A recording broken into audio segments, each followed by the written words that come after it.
Welcome remotely from the U.S. Fish and Wildlife Service's National Conservation Training Center in Shepherdstown, West Virginia. My name is Shannon Connors, and I would like to welcome you to the third webinar in the Forest for the Birds, Conserving America's Forest Birds series. We will be introducing our speakers, Maria Genoviak from the U.S. Forest Service and Steve Matthews from Ohio State University in just a moment, but first I'd like to remind you of a few logistical details.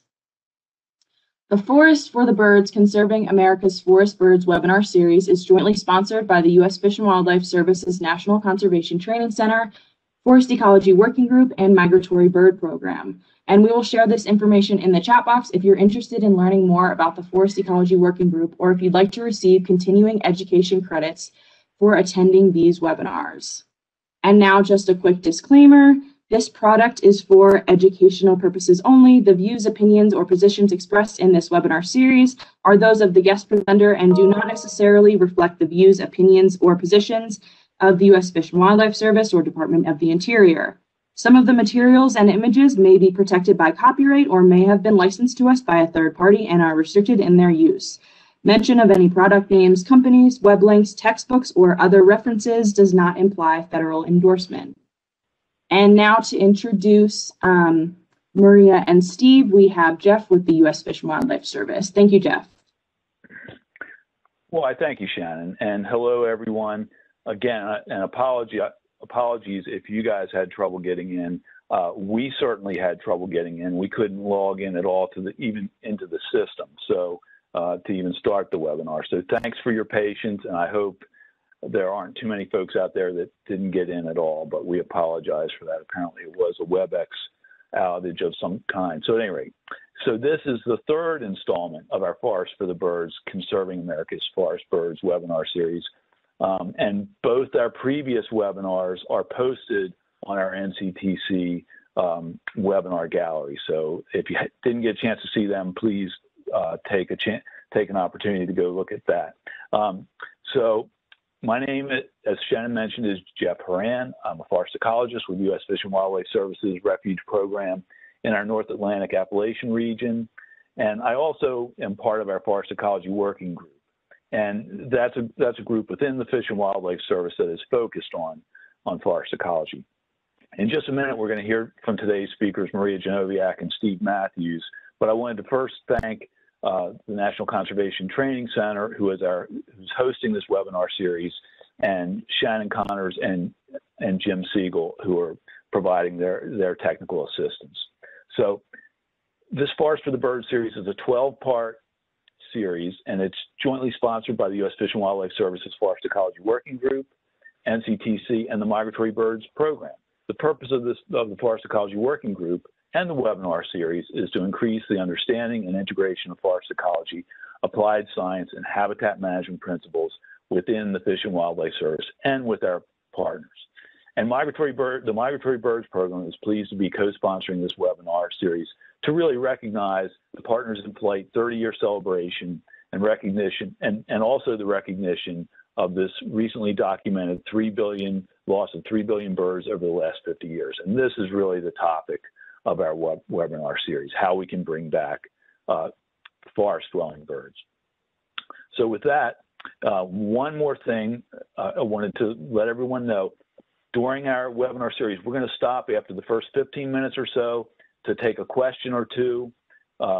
Since Maria's going to start off, we'll take a question or two then. Then after the next 15 minutes, we'll stop again and give a chance to answer a question to Steve's portion, and then we'll have an opportunity for a few questions at the end. And then finally, I also wanted to mention our June 22nd webinar. Normally our series is on the third Tuesday, but this one's just a week later. It's June 22nd, and we're moving into the conservation design landscape to stand portion of our series, and it's Blueprint for Success, how and where to focus bird conservation, and our speaker will be Bob Ford, so I hope you can join us then. Now, finally, to introduce Maria Genoviak. Maria is the acting director of the Northern Institute of Applied Climate Science, led by the USDA Forest Service, and she oversees a team of researchers and adaptation specialists working to understand and respond to climate change impacts on ecosystems.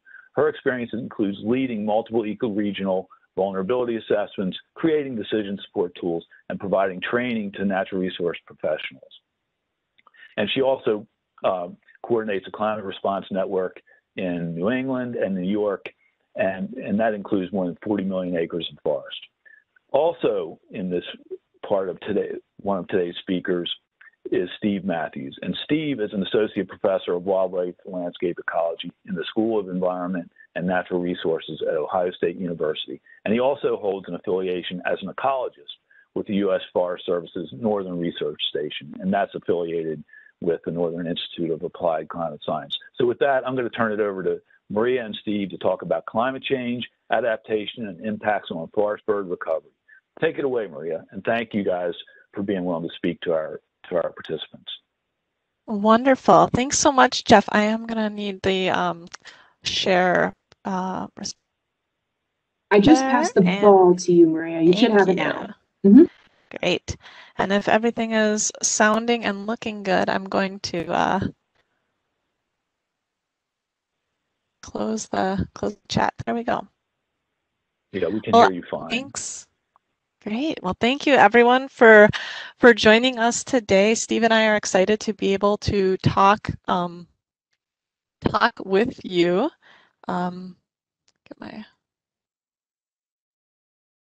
So yeah, as Jeff mentioned, we will be trading topics as we talk. I will give a pretty brief overview of climate change impacts on forests, just to set the context for some of the changes that we're currently seeing and expect to see in the future that would affect birds. Then Steve will go a lot deeper into climate change impacts on birds and all sorts of life history traits and distribution, things like that. We'll be drawing heavily from work that Steve and his colleagues at the Landscape Change Research Group have done to model climate change impacts on forests and on birds using a tool, the Climate Change Atlas. And then I'll wrap up by giving an example application of some of the work that we've been doing to help people incorporate this sort of information into their on-the-ground management and conservation activities. In terms of being able to describe the effects of climate change in a really succinct manner, the best way that I've found is really thinking about it in terms of three types of changes: shifting seasons, shifting stressors, and shifts in species. And so I'm going to discuss each of these as just little vignettes of ways that we see forests changing and expect them to change in the future. So of course, when we think about, climate change, we think about, we used to call it global warming, because that change in temperature and that warming of the climate system is really, the setup for all of the other changes that we're seeing. And so certainly seeing warmer temperatures, more extreme heat is, kind of a driving factor that we see in terms of just an altered climate system. And not only do we see an overall warmer climate, but also, more extremes as well in our climate system, more extreme highs and fewer extreme lows or cold temperatures. This, really affects the seasonality and the way that we think about seasons. I'm located in Michigan, in Upper Michigan. It's a cold climate, and so certainly we think a lot in this particular region about, longer growing seasons, much longer summers, much shorter, more variable, milder winters. Other places, if you're in a climate that's maybe more arid, you might be thinking about a much longer dry season and a shorter, more variable wet season. And so nationally, we see that growing seasons have already increased about 2 weeks over the past century, and that's expected to increase by another few weeks at least by mid-century for much of the United States.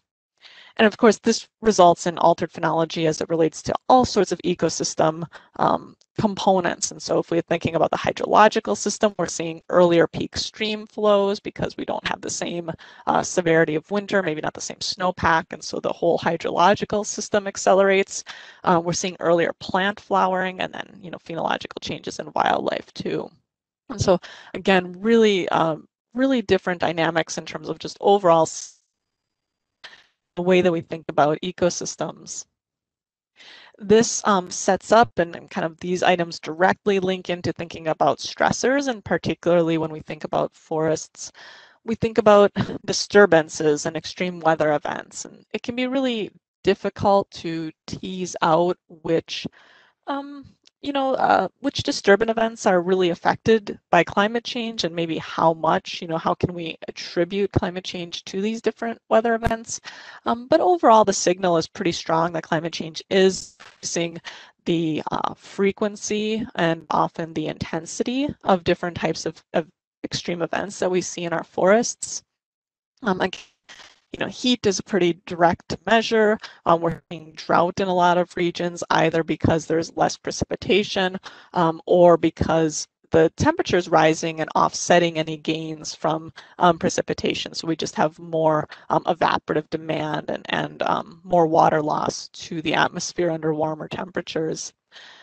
A lot of regions are seeing increases in rain and flooding. And so we're also seeing kind of this boom and bust of our water cycle. So we can have both drought and extreme precipitation events. And maybe when we look at it, that means that on an annual basis, it doesn't look like climate has really affected, the amount of precipitation that we're getting, again, on an annual basis. But the whiplash of this extreme drought to extreme rain is something that a lot of people are experiencing. Yeah, and then, extreme events are pinned down because they're infrequent, because they're anomalous, just by definition. But certainly there is an understanding that climate change does increase the rate of the frequency and the intensity of a lot of extreme events that, storms and other factors that cause disturbances to forests.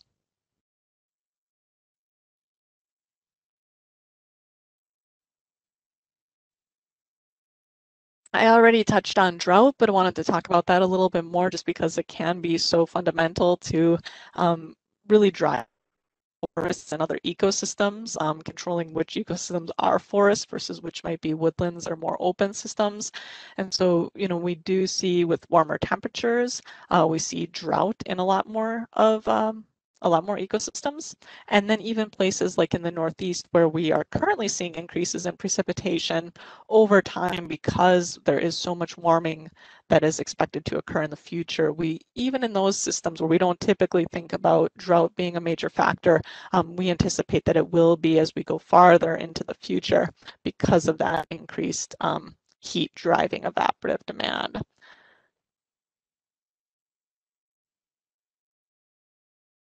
Change interacts with a lot of other stressors as well. And I think a lot of times, people who are involved in natural resources and conservation are already dealing with so many stressors in systems. And this includes things like, insect pests and invasive diseases, or really people are dealing with constantly right now. Climate change can affect these directly. So an example would be, insect pests that are no longer killed by extreme cold. Southern pine beetle, hemlock woolly adelgid, mountain pine beetle. These are examples of insect pests. Even native ones that, I have been released from their temperature controls because we're not getting those extremely cold temperatures, and that allows them to move northward and expand their ranges into habitats that they haven't historically been part of.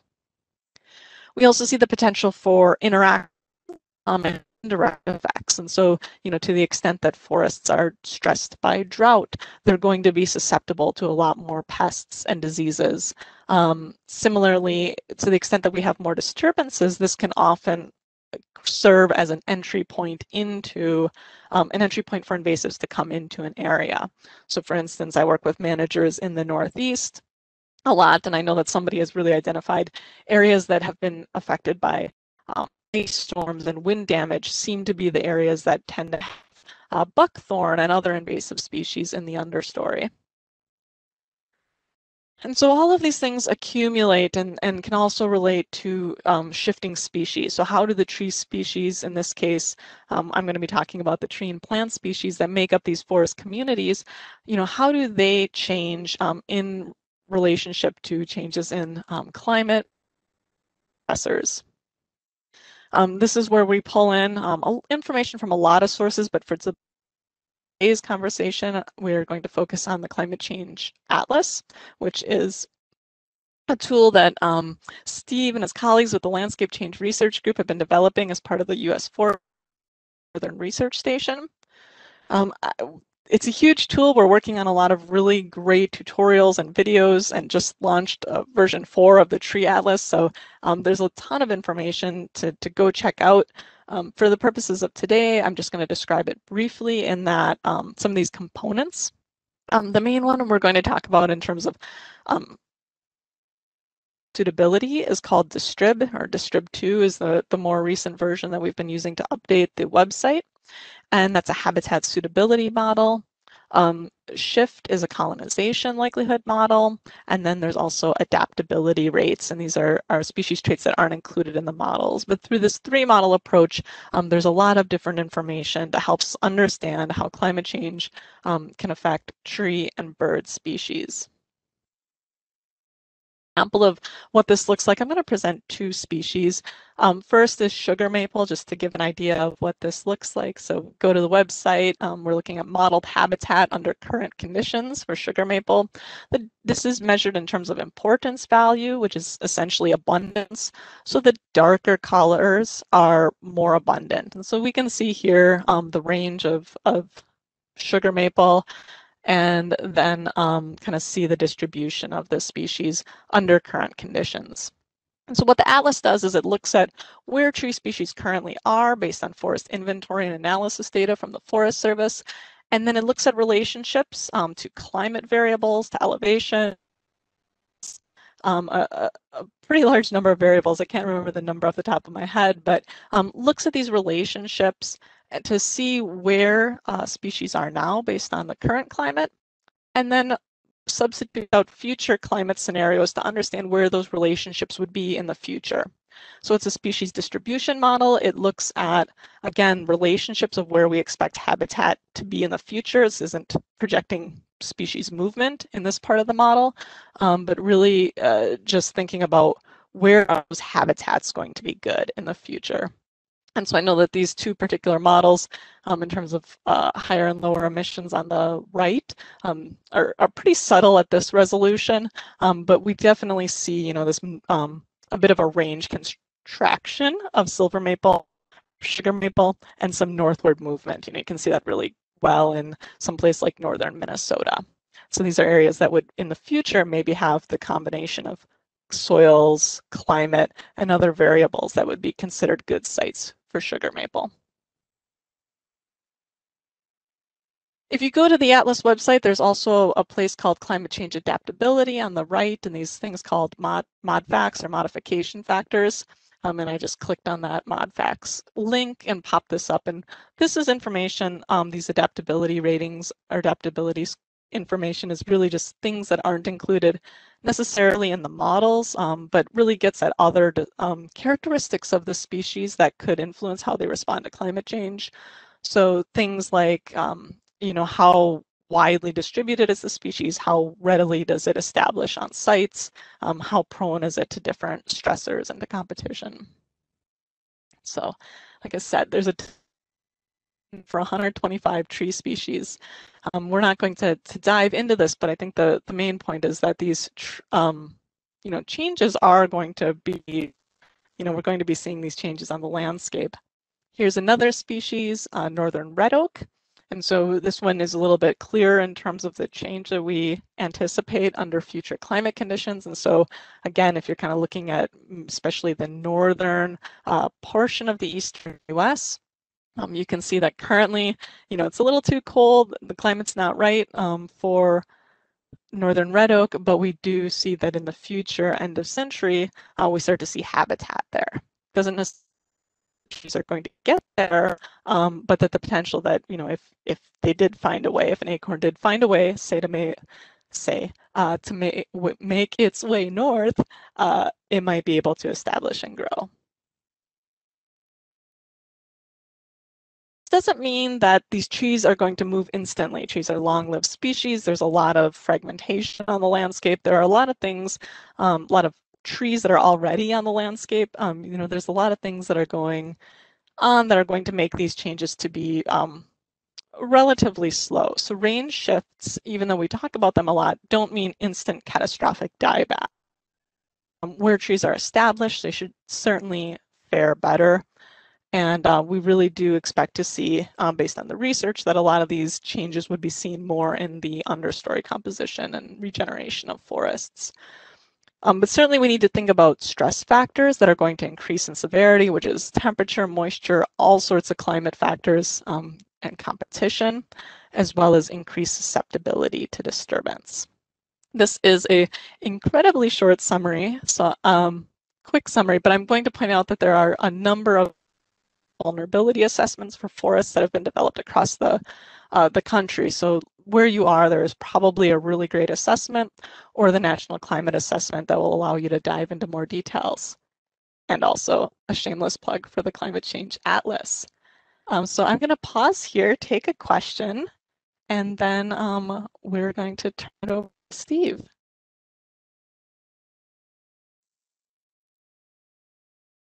Thanks, Maria. So there's a number of questions that have already been typed into the chat box, and I would invite folks to type in more, because what Steve and Maria agreed to do was, if there are questions they're unable to get to today, we'll try to answer those and then send that back out to everyone in the next week or so.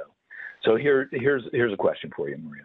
With increased drought and warmer temperatures leading to moisture deficits, would it be beneficial for the ecosystem and groundwater recharge areas to reduce forest densities to lessen evapotranspiration and manage for species that are drought resistant, or both? Mm-hmm. Yeah, that's a really, really great question. I think it depends a bit on, of course, it's going to depend on the forest type that's involved and the species.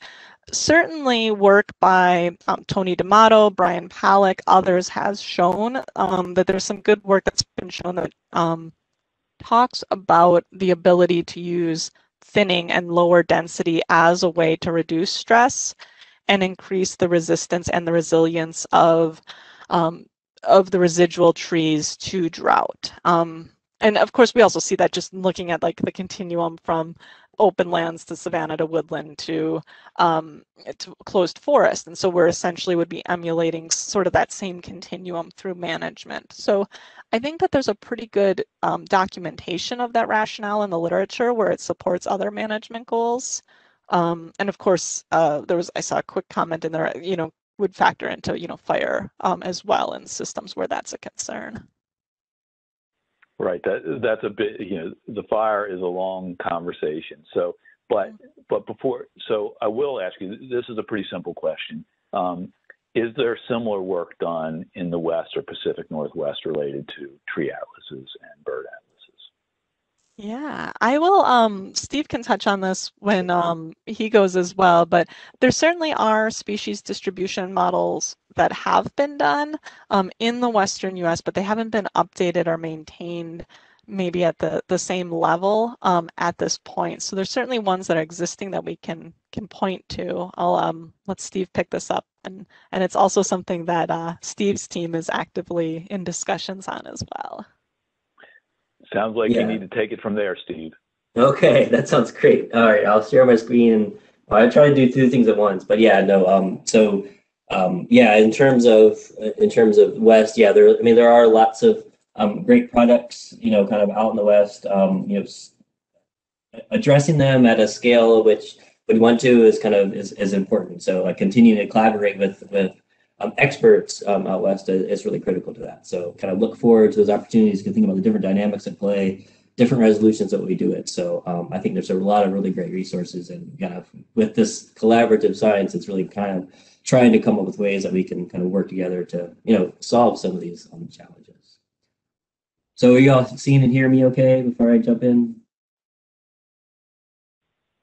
Yes, you're good. I can hear you fine. Okay, cool, yep. Great. So I just just to pick up with Maria where she was ending up, I felt we needed to, again, the whole kind of rationale and kind of impetus for this webinar series has obviously been around the recent papers, Rosenberg and everyone, in terms of the 3 billion losses of birds. So I wanted to bring that up, and also to just try to Encourage people to go back and watch the first 2 videos because I'll pick up on a couple of those highlights, but we'll kind of tell the story as we think about relation to climate change in our specific charge here. So when we think about the understanding, right, and declines of birds over the last several decades, our focus, for this talk specifically is going to be on the forest bird groups. And that forest bird guilds, while maybe not as precipitous decline as some of the other species, still over 50% of the species are showing some of those declines. And then when we look at, BBS trends and other kind of product partners in play, right, the rapid decline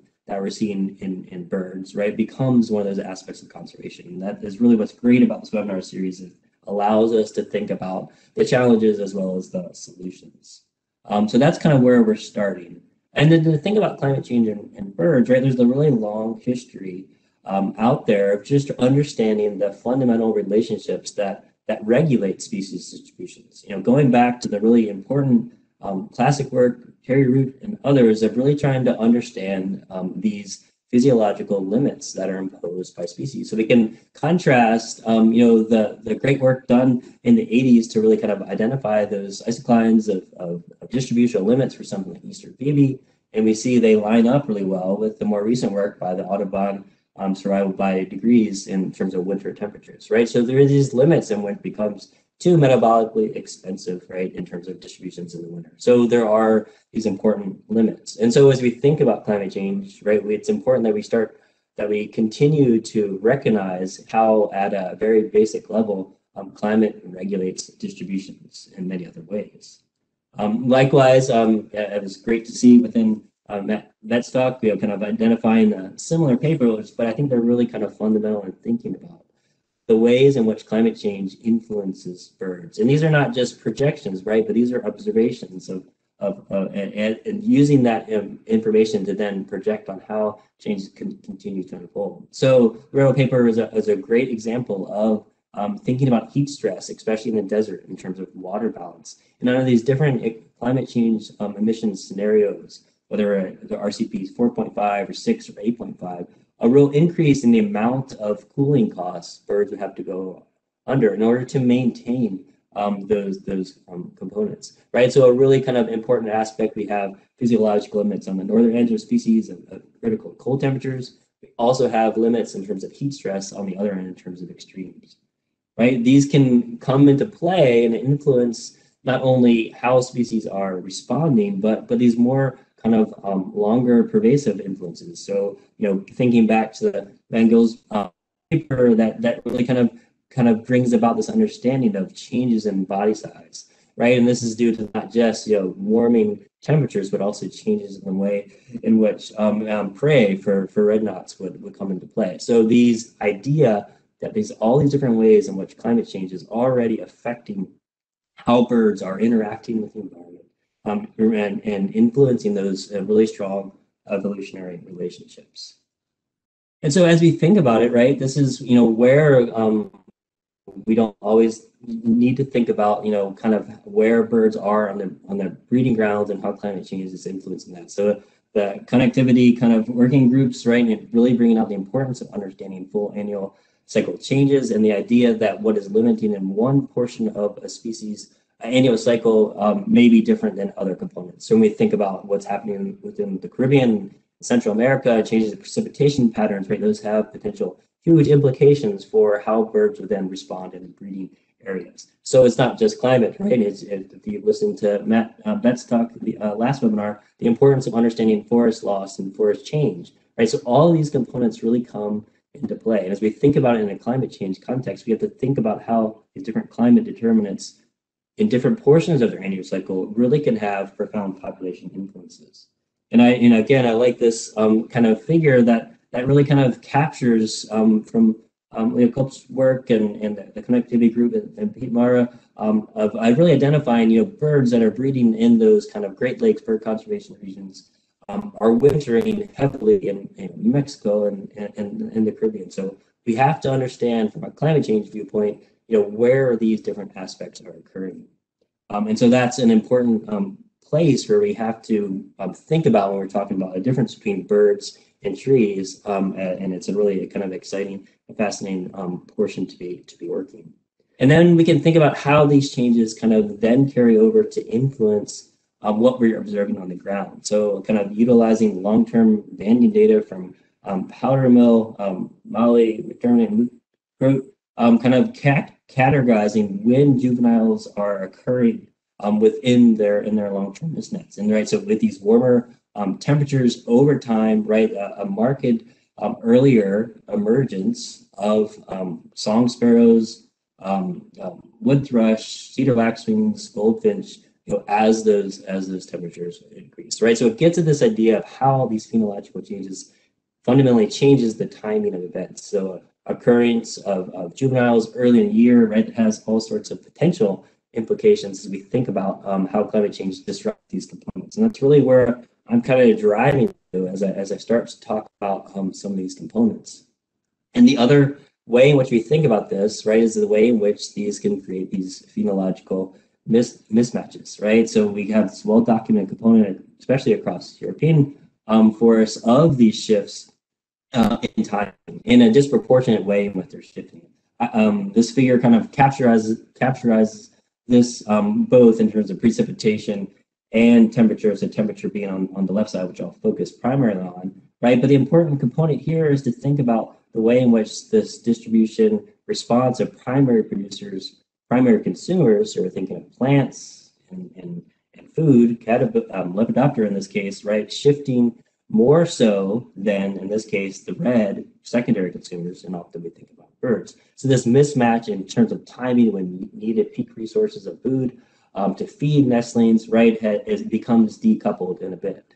But I should also note that Townsend's study in 2015 really shows that in North America, we don't necessarily see this huge divergence like we have seen within Europe, but I think the really important thing there is making the link between this more diverse food base that we have within the Northeast mattering to birds. And so we really are, playing with that bank of importance in terms of the diversity of those forests. But at some point, those becomes the limits. We have to think about the ways in which plants and food resources, Lepidoptera and birds all relate, and they all kind of respond differently in terms of climate change. And so that's where I want to kind of focus here as we think about these interactions going forward, right? They're very much nonlinear, but they really kind of form the basic structure of suitable habitat for forest birds. So there really is this natural link between floristic composition and birds in many cases, right? We can think about, the really kind of, amazing kind of diversity of Lepidoptera that occur within different genuses of plant species, and the way in which this really serves as an important base for birds. And we can think about this from an individual level in many ways. So again, from the Tommy work, the number of Lepidoptera richness on oaks, right, and 534, kind of, this is a huge amount of diversity. And so we have to think about this as it relates to birds and climate change.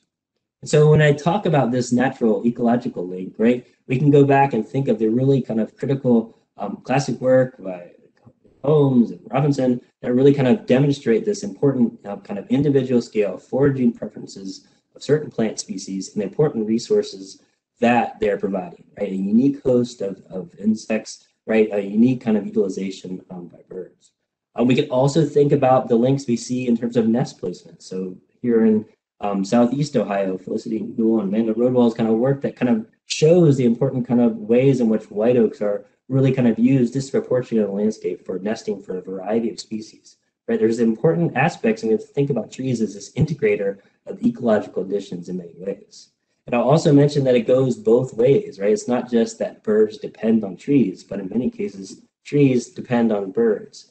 So currently, Jay Wright, who co-advised with myself and Chris Tonra in School of Art and Natural Resources, is really kind of investigating this. This is kind of a picture of his platform of looking at feeding preferences between black oaks and white oaks and American chestnuts, and trying to understand that important dispersal mechanisms that jays play towards establishing and keeping oaks and as well as chestnuts on landscape. So I just have a quick video here because it's fun to have a quick video of Jay's work. And if you're interested, so he has tagged jays and the nuts are tagged as well. But you can see here, selecting acorns, right? utilizing them and flying off into the forest. And he's quantifying the regeneration kind of components, distance, moving them into open edge areas. So again, if you're interested in learning more about Jay's work, he's given a seminar in our extension SCNR this Friday. So definitely encourage you to check it out. But it still establishes this important link between plants and birds that we have to think about in the context of climate change. So it's not just at the individual scale, but this also scales up to thinking about how birds utilize the landscape more broadly. And so Bryce Adams finished a couple of years ago, is now at Forest College Forest Service, really did this great study that really helped to quantify at a regional landscape level the importance of understanding the plant species composition, floristic composition, was more important than thinking about the structural components alone. So this is a kind of a really complex kind of figure here, but hopefully you can see a few of the pictures, right? So things like Worming warbler and Cerulean warbler are kind of more closely associated to distribution of white oaks on the landscape, whereas, we have, then we can move into the bottomland areas and we start to see a different plant community, and we start to see red-winged blackbirds in between there in terms of different types of plant composition, common yellow throat. So kind of even at the landscape scale, this difference between the types of trees we have and the types of birds we have is really important. Even more important in this case, the structure. So all these species here are different bird components and different woody plant composition.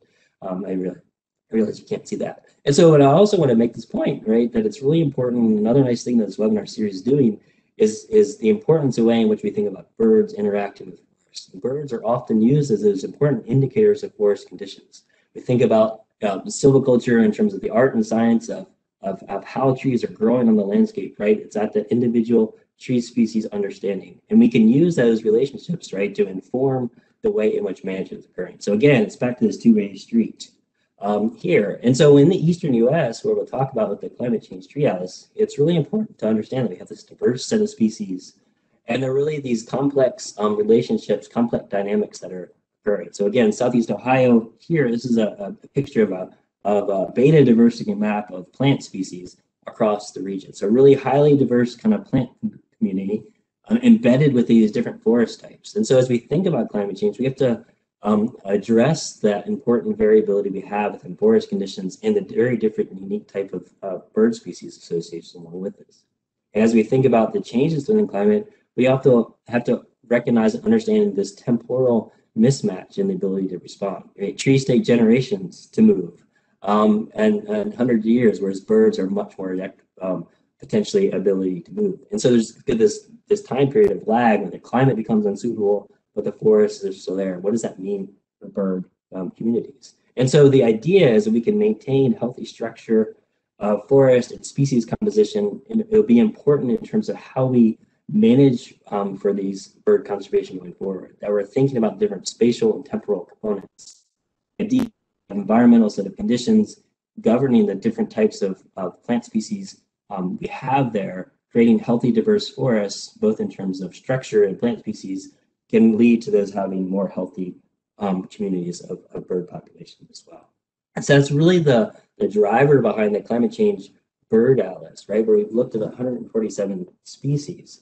And in these models, we are interested in understanding how they're associated with different climate variables and elevation variables, but also those importance values for individual tree species, only those that we have high confidence in terms of how we're modeling those.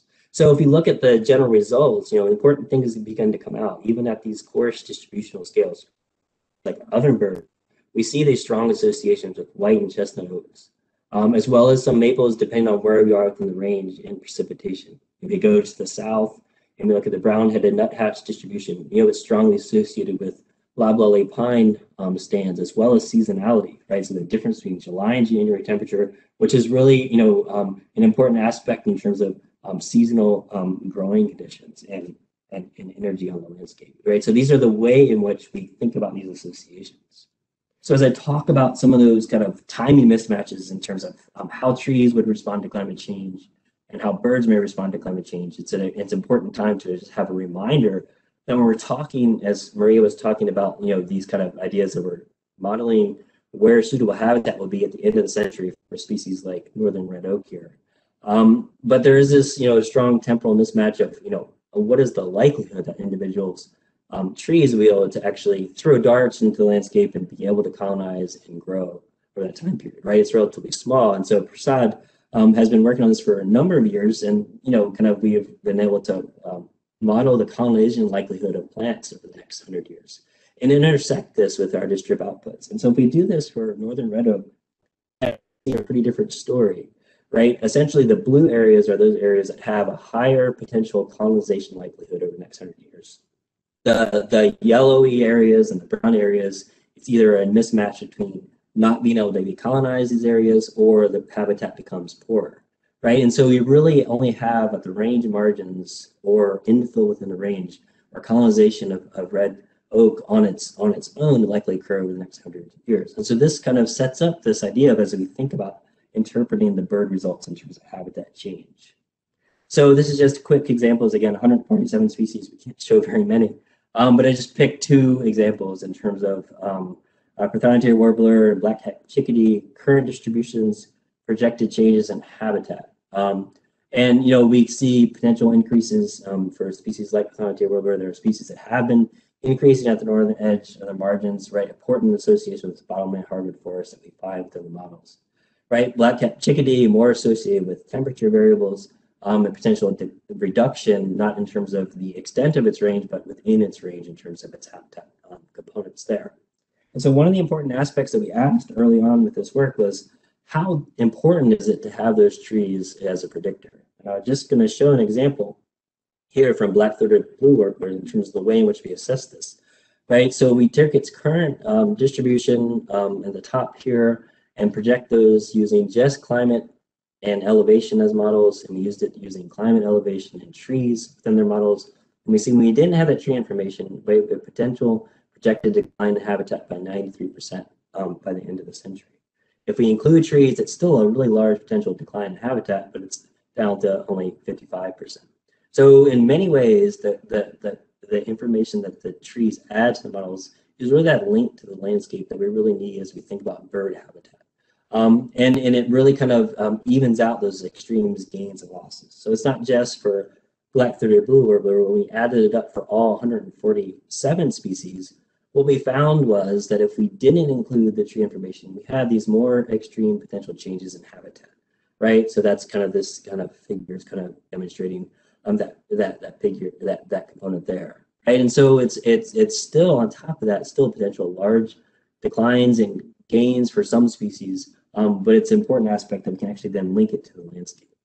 And so what we've been working on recently, so naturally the bird models are going to lag behind the tree models because we need that new best updated information. So we're kind of working on updating the bird atlas as we speak. But we're looking at this in a little different way now. Instead of just thinking about where current habitat is and how that may change into the future habitat, right? We're interested in how this trajectory of changes over the decades would likely unfold. If we do that, we can start to test some different components to it.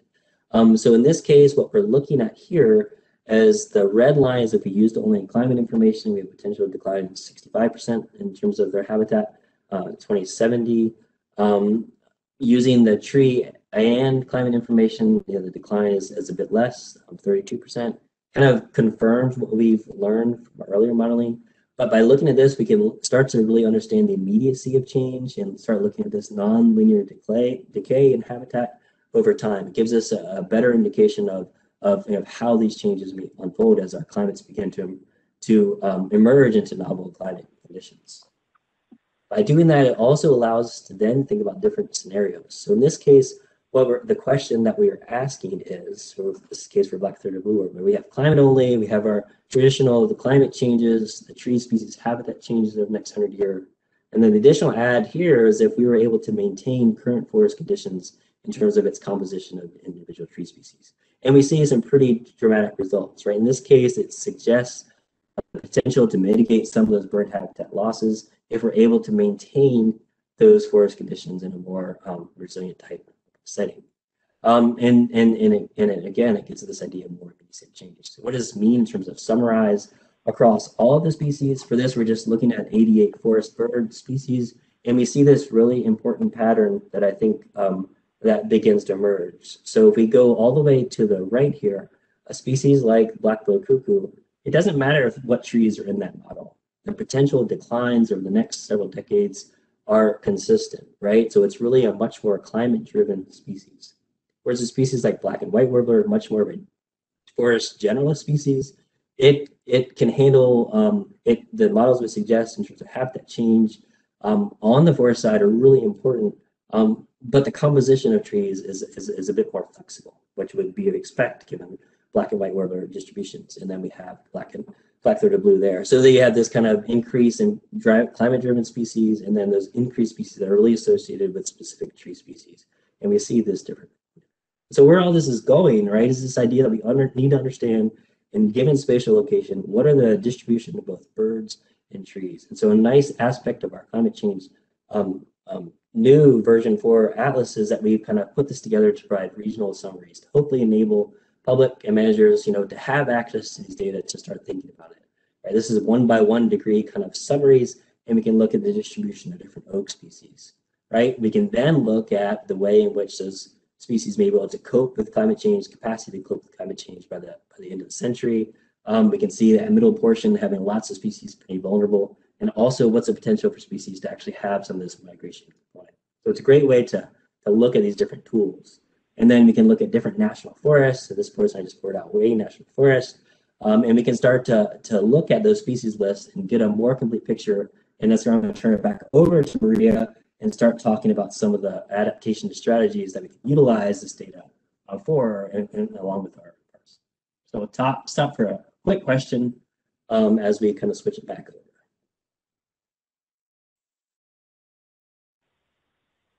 Hey, Steve, thanks.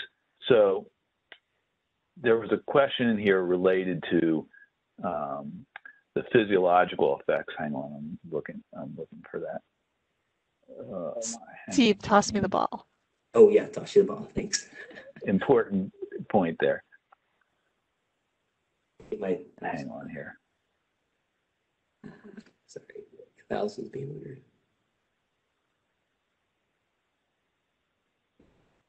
We may have time to more questions at the end too.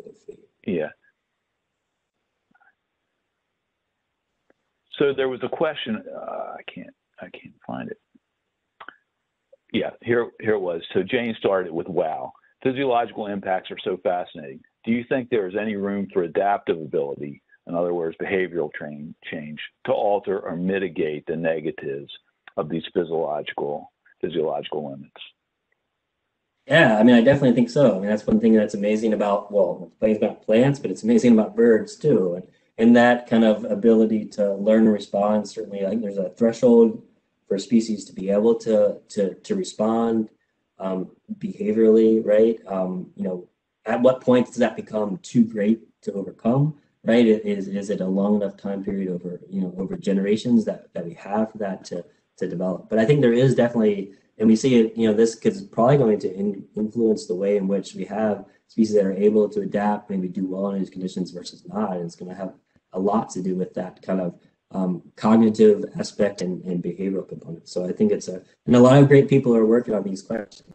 And I think that's why we really have to have these synergies between, kind of modeling, kind of studies, that look at habitat, but really kind of couched to understand with kind of field work and behavioral studies that can tie these together. Because I think it's a real broad range in the ways in which species can respond. And we have to kind of look at this and test them in the field, and then create models to then apply them to these situations. So I think that's kind of what we need, is more of this collaborative science to come up with these to understand it. Thanks, Steve. That's great. So we'll turn it over to Maria. There's a lot of great questions in the chat, and hopefully we might be able to get to a couple of them. Go ahead, Maria. Yeah, thanks. And yeah, I know we're coming up on the hour, got a little bit of a late start, and we like talking about these things, but I'll try and keep this part really quick so we can get to some of those really great questions. Just to provide a little bit of a thought on how to, how do you bring this information into your management, right? If you're, managing a refuge, or, have your own woodlot, whatever that land is that you're trying to think about how to conserve and steward, you're trying to juggle all of these things. And so a lot of the work we do is thinking about how do you integrate climate change into all of these different factors that you're considering. And so we always say, if you want a single answer for responding to climate change is going to be it depends. And you see that represented in some of the questions in the chat. If you're managing for a rare species with very specific, habitat requirements, certain, very narrow ranges in terms of its habitat or its physiology, you're going to take a very different strategy in terms of being able to provide what it needs versus if you're looking at more of a, generalist species or kind of providing diverse habitat across the region or across an area. And so what we've done is we've developed a set of adaptation resources, including an adaptation workbook to help people integrate this into their planning. And so this is something that we offer. We do trainings. We do a lot of activities related to this. We're building out information like adaptation menus of adaptation strategies for wildlife populations and habitats. And so there's a lot going on here. This is really the work that we do. And we've worked with hundreds of managers to use the adaptation workbook and use these resources to incorporate climate change into their planning. And so definitely reach out or look us up if you're interested in this. What I want to do today, my arrow didn't show up, but what I want to do today is give just one example for birds. It's in northern Vermont, so it's a screen dot in kind of north central Vermont. And idea of bringing together some of these pieces of information. And so this is a project that we developed with the Green Mountain Audubon Center for the Green Mountain Audubon Center with Audubon Vermont. And really, I think you might be hearing about some of these in upcoming presentations by Tony D'Amato and Amanda Mahaffey, who are both kind of also located in this landscape and going to be talking about ecological forestry and bird habitats. So I think you'll get a deeper dive on with some of these topics on those presentations. But what we did is we worked with Audubon Vermont staff and related partners to really think about, how can we respond to climate change and really can we get this really great overlap of climate adaptation, carbon mitigation, and bird habitat. Context, Audubon Vermont was, I think, the originator of the Forestry for the Birds program, certainly, if not an early adopter, and it's been widely applied. And so this is something that, we've really thought about a lot in terms of how do you not only, communicate forest management owners, but now we're actually in a lot of states in the Northeast thinking about how do we integrate climate change into the Forestry for the Birds programming and really see like how much do these particular pieces overlap.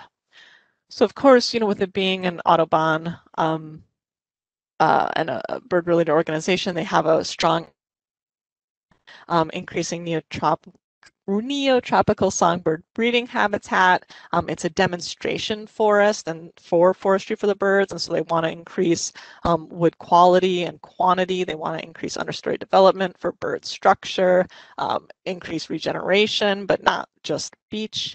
Control invasive plant species. So, these are really representative goals that we see in a lot of woodland owners and a lot of forest management agencies in that region. And so being in the north, they're really concerned about shorter, warmer winters and reduced snowpack, increases in insect pests, and increased frequency and intensity of extreme weather, and especially extreme rain and again, these entry points for invasives. And so with them, we went through the adaptation workbook and we're thinking about, can we find this overlap between actions that increase or provide benefits for bird habitat in a more general and mitigation. This is detailed in work in a paper that we developed with Todd Ansel as lead, but we really were able to do that as we've been working with the Forestry for the Birds programs in Vermont and Massachusetts and other states.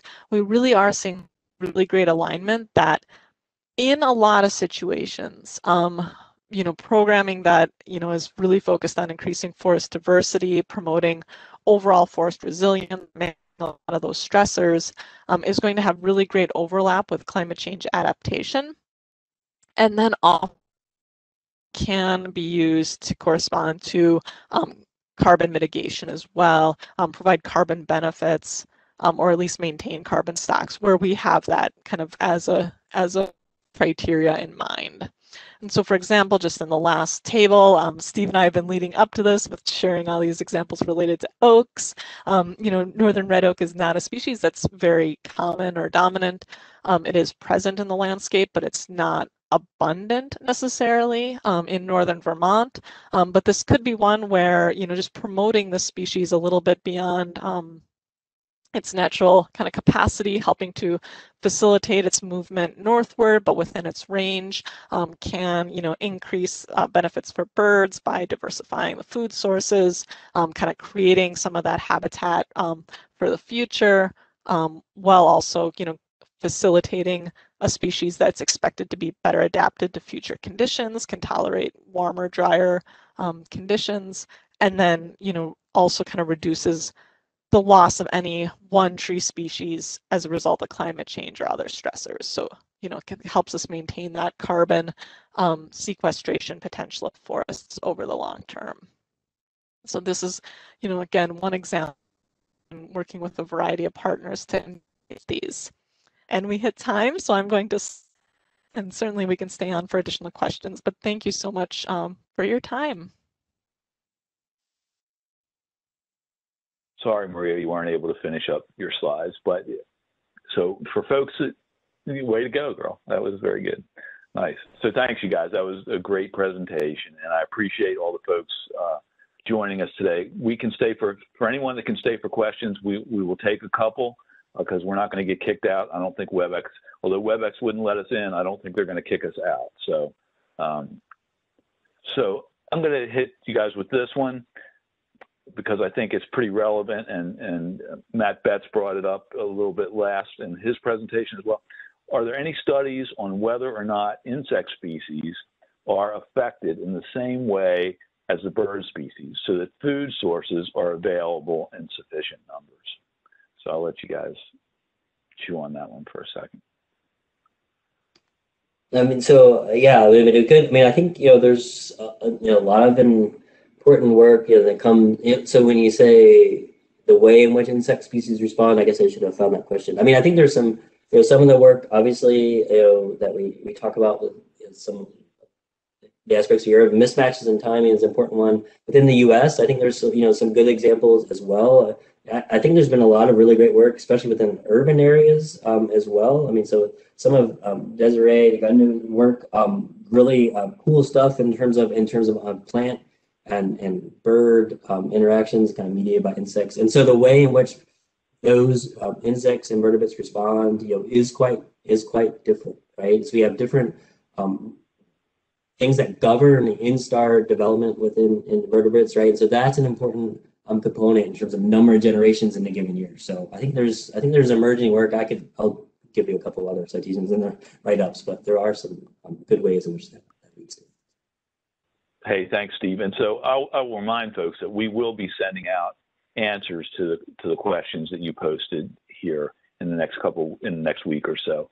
So this one's more of a policy. Well, this is both a policy and a technical assistance question, and this one probably goes to the tree atlas. So, as we approach planting trees as part of the Trillion Trees initiative, do you know if anyone is advising the national effort on what trees should be planted and where to sustain biodiversity in the face of climate? I guess I would add. Yeah, I'll have to dig for the citation. I know that Jad Daly from American Forests wrote a really great piece that was describing, the importance that in these reforestation efforts that are being promoted so widely now for carbon mitigation, that we really think about the right tree, right place, so that those tree species are going to be better adapted. The Climate Change Tree Atlas and the work that we've been doing does feed into that, and I think that's an evolving discussion in terms of how that conversation is happening, and so that's something that we're engaged in conversations about. For folks who are working in the Midwest and Northeast, we do have there's not, well, people in the eastern US, there's the tree tables that are on the tree atlas that are fantastic. So like Steve showed you, or you can get those tables. And then we actually, for the Midwest and Northeast, have been creating even simpler ones that are more landowner friendly or approachable for people who don't want necessarily all the data. And so certainly we do recommend that people who are engaged in tree planting activities are thinking about the long-term viability of those species and matching them to sites. So thanks. That was perfect. So so I'm going to go back to one from Michael. And again, I think Maria, you hit on this a little bit because I think you saw it in there. But the thing that Michael says, the thing that consistently worries me about the ideas of climate adapted forestry is that it seems to promote reduction or removal of species from the fringes of the range. Those areas tend to have the most unique adaptations due to the marginal environmental conditions. So the impacts on some species of birds that tend toward eruption. So I'll stop it there and not get specific, but I'll let you guys hit on that a bit. Yeah, and there was another comment, is management always necessary? So first thing is, active management isn't necessary, in all instances at all. And so it's really great to have places that aren't managed on the landscape. Those are really critical for a lot of reasons. I think what we see, with the climate adapted forestry is often, and this is something that I think gets lost, is we're not saying to manage everywhere, but what happens is on the fringes of the ranges, of the tree species ranges, is where we're seeing those exacerbation of stressors. And so I'm looking at, Jeff thinking about southern New England, there's so many things between gypsy moth and drought and invasive species. And so we have systems that are under stress. And we see that, in the Western US and places that have been affected by drought. So often the climate adapted forestry is happening, I think, or there's more interest in it in these areas that are suffering or being affected by other disturbances. And so it's hard to kind of tease out sort of the chicken and the egg sort of from that situation, because often the management is happening in response to changes that are happening on the landscape. But I think that the commenter's point, is we really do need to think about, the ramifications of those management activities on species as we scale up. So I know last thing I'll say on this is that even in those landscapes that are highly affected, I think identifying potential refugia and areas for no management or set asides, are incredibly important. And so it's a triad approach, or this multi-pronged approach that we really need to be thinking about. I see Steve is nodding his head. Did you want to add to that, Steve? So yeah, I'll just add to that on the last point there. I mean, I think it's always important if we just try to remember, folks, so when we're looking at these in terms of from our kind of atlas aspects, I mean, those are our coarse kind of associations that we're deriving from, and what's happening, within these 10 by 10 or 20 by 20 kilometer cells is really critical, and that's understanding that local knowledge and appreciation for refugia and unique conditions is going to be important. So just to reiterate, that kind of scale of information is there, and that local knowledge has to be applied. All right. So being respectful to everyone that joined us today, I'm going to wrap it there. But Maria and Steve, thanks so much for a great webinar. And I will remind folks that we'll be back on June 22nd, and then we're going to move in. We've been on the topic of really setting the stage, giving you the big picture. But again, we're telling a 12-part story. So the next piece, we're moving into the kind of the landscape down to the stand. So we want to make, we need to build a bridge to go from this bigger 30,000 feet view down to get down into the stand. And so we're going to be talking about the Partners in Flight plans from back in 2016 and how you apply that on the landscape. So I hope you'll join us on June 22nd, Blueprint for Success, How and Where to Focus Bird Conservation. And that'll be Bob Ford, who's the PIF coordinator for U.S. Fish and Wildlife Service. So again, Maria Genoviak and Steve Matthews, thanks so much for a great presentation today. And sorry for anyone that had some difficulty joining us today. We'll try to fix that, but I'm not sure we can fix everything. All right. Thanks so much, everyone, and have a great day. Thanks, Maria and Steve.